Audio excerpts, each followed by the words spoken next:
I'm David Paris. I'm a curator of natural history at the New Jersey State Museum. And what do you have today at this exhibit? Today I brought a bunch of things that show archaeology and paleontology at the State Museum, and an assemblage of artifacts. I've got the arm bone of an elephant here that came from New Jersey. So not everybody knows we had elephants in New Jersey back then, but there's the ball up here in the arm, and there's the elbow, fits right in there. So mastodons, such as we have, lived here then. Here's a tooth of one. That's a tooth of an elephant now? That's one tooth of a mastodon.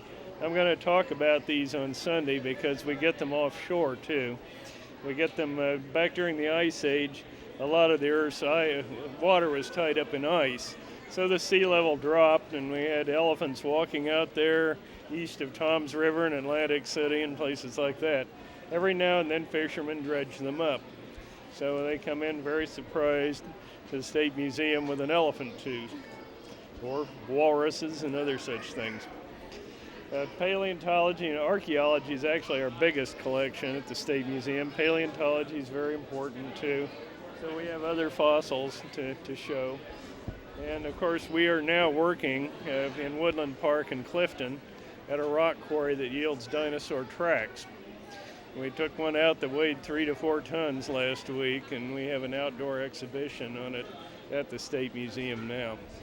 All right, thank you very much for your information. Good. CEO of Liberty Science Center, located in Liberty State Park in Jersey City in Hudson County. It's a great destination with changing exhibits and films in the nation's largest IMAX dome theater, a high-definition 3D theater. And right now, our special show is called Mammoths and Mastodons, Titans of the Ice Age.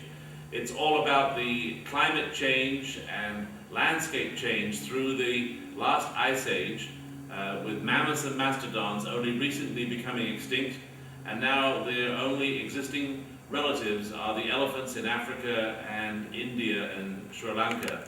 It's a major exhibition, and it features a freeze-dried 42,000-year-old one-month baby mammoth that was found in Siberia by a reindeer herder. So all your viewers should come and check this out. It's on until early January in the new year, and it's in progress at the Liberty Science Center alongside all our other great exhibitions on the subjects of skyscrapers, communications, how the food chain called Eat and Be Eaten is organized in nature, and a great new area for preschoolers and their caregivers called I Explore.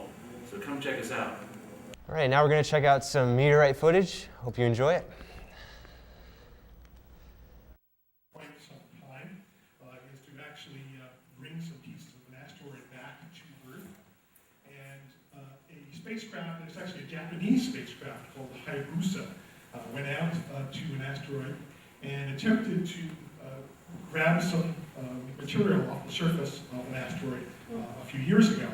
The Japanese had a lot of trouble with the spacecraft. There was a lot of technical problems. They had a little lander that failed, and it took them a long time to get back to Earth. It took like 2 or 3 years to get back to Earth.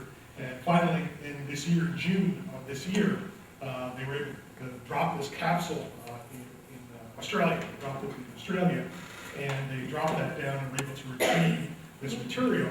And it's now in the laboratory, and they're very carefully pulling this material out of the capsule and analyzing it. They're not really sure if they were successful in that quite yet, because it was a lot of technical problems, I mentioned it. So they're studying it very carefully to make sure that they, before they announce any results from this mission, they'll be very careful about it. And you can see this asteroid is pretty weird looking, isn't it? It turns out that asteroids, in some cases, are very lumpy. They're kind of, in some cases, they're kind of these big rubble piles that are just held together by gravity. You can see this is very loose. There's little bits of it just kind of hanging off of it. And you can see off on the side here. Misplaced my phone. Oh, there it is. You can see there's like a piece of this that's going to fall right off. And so a very loose collection of material. Sometimes they can. Sometimes they can fall off. And actually, we're going to learn a little bit more about the asteroid belt because we have our own spacecraft headed out towards the asteroid belt. It's called Dawn. It's called Dawn, and out to the asteroid belt. It's going